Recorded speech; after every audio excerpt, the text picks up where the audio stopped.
Well, it's like April the 12th today, I think, and we're in the middle of a blizzard warning. We're supposed to get like 15 inches of snow tonight, but right now there's a pretty good thunderstorm coming. I can hear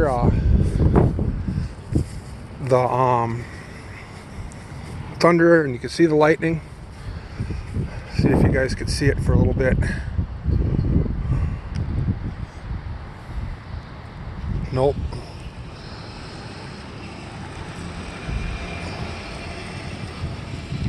This is crazy.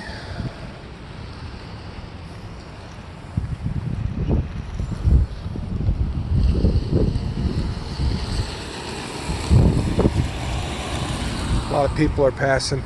See the squirrel on the power line. Heading for a warmer hole. But we'll see what happens.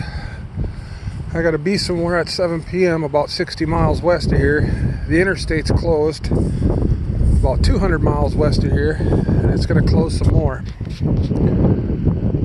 Wind's starting to pick up, and it sure is cold.